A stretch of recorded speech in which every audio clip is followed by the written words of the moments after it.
નમસ્કાર, તમે જોઈ રહ્યા છો મહેસાણાથી મારો અવાજ। મહેસાણામાં પ્રેમ લગ્ન મામલે પાટીદાર સમાજ મેદાનમાં। પાટીદાર યુવતીના પરિવાર સામે નોંધાયેલી અપહરણ અને એટ્રોસિટીની ફરિયાદ પરત ખેંચવાની માંગ, નહીં તો ઉગ્ર આંદોલનની ચીમકી। મહેસાણામાં અનુસૂચિત જાતિના યુવાન સાથે પાટીદાર યુવતીના પ્રેમ લગ્નના મામલે હવે પાટીદાર સમાજ મેદાનમાં આવ્યો છે। ડૉક્ટર ચાંદની નામની પાટીદાર યુવતી અનુસૂચિત જાતિના યુવાન સાથે પ્રેમ લગ્ન કર્યા બાદ એના પરિવાર દ્વારા યુવતીનું અપહરણ કરવામાં આવ્યું હોવાના આક્ષેપો સાથે ફરિયાદ નોંધાઈ હતી।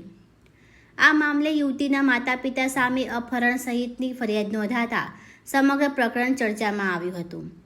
હવે પાટીદાર સમાજ દ્વારા આ ફરિયાદને લઈને વિરોધ વ્યક્ત કરવામાં આવ્યો છે।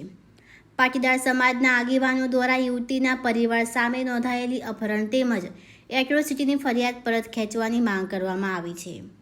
સમાજનું કહેવું છે કે જો ફરિયાદ પરત નહીં ખેંચવામાં આવે તો આગામી દિવસોમાં ઉગ્ર આંદોલન કરવામાં આવશે। આ ઘટનાને પગલે મહેસાણામાં સામાજિક અને કાયદાકીય બંને સ્તરે ચર્ચાઓ તેજ બની છે।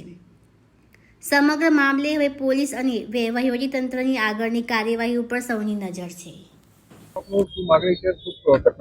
મારું નામ રિંકેશ પટેલ, એસપીજી ગુજરાત પ્રદેશ પ્રમુખ।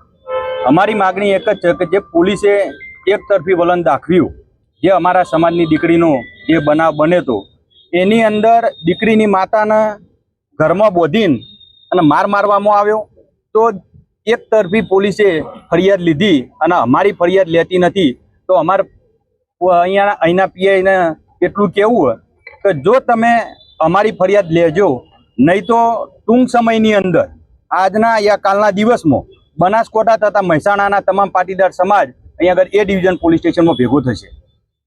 મહેસાણાની અંદર એક દીકરીએ ભાગીને જે લગ્ન કરેલા, તો એના મા બાપ એના ઘરે જ્યારે સમજાવવા ગયા તો દીકરી માની નહીં, એટલે એના ભાઈઓએ દીકરીને લઈને જતા રહ્યા।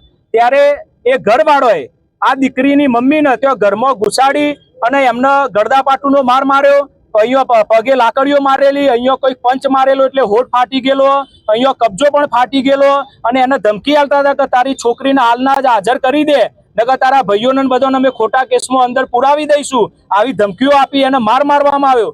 ત્યારબાદ જ્યારે ભાઈઓ જતા રહ્યા હતા ત્યારે એના સામાજિક આગેવાનોએ આવી અને નીતાબેનને પણ માનસિક ટોર્ચર કર્યું અને એમને ધમકીઓ આપવામાં આવી। ત્યારબાદ એ લોકો 100 થી 150 જણા એમના આગેવાનો આવી અને અહીંયા આવીને આ માતા અને એના ભાઈઓ ઉપર એટ્રોસિટી અને અપહરણનો ગુનો પોલીસ ઉપર પ્રેશર કરીને જે આપવામાં આવ્યો, આ ખરેખર જે સામાજિક પ્રસંગ હતો એમાં આવી એટ્રોસિટીની ફરિયાદ ના થાય પણ આ કરવામાં આવી। તો અમારી પણ વિનંતી છે કે મા બાપને જે મારવામાં આવ્યો એની માતાને, તો એમના પરિવાર વિરુદ્ધ અહીંયા પણ ફરિયાદ કરવામાં આવે અને જો ફરિયાદ કરવામાં નહીં આવે તો પાટીદાર આંદોલન સમિતિ, એસપીજી ગ્રુપ, ખોડલધામ સંસ્થા અને વિશ્વ ઉમિયા અને ઊંઝા સંસ્થા આ ભેગું થઈ અને મોટું આંદોલન કરશે। એટલે એ ડિવિઝન પોલીસ સ્ટેશનને વિનંતી છે કે વહેલી તકે મજબૂત ફરિયાદ લેવામાં આવે, નહીં તો આના વિપરીત પરિણામો આવે તો એના માટે જવાબદાર સરકારી તંત્ર રહેશે।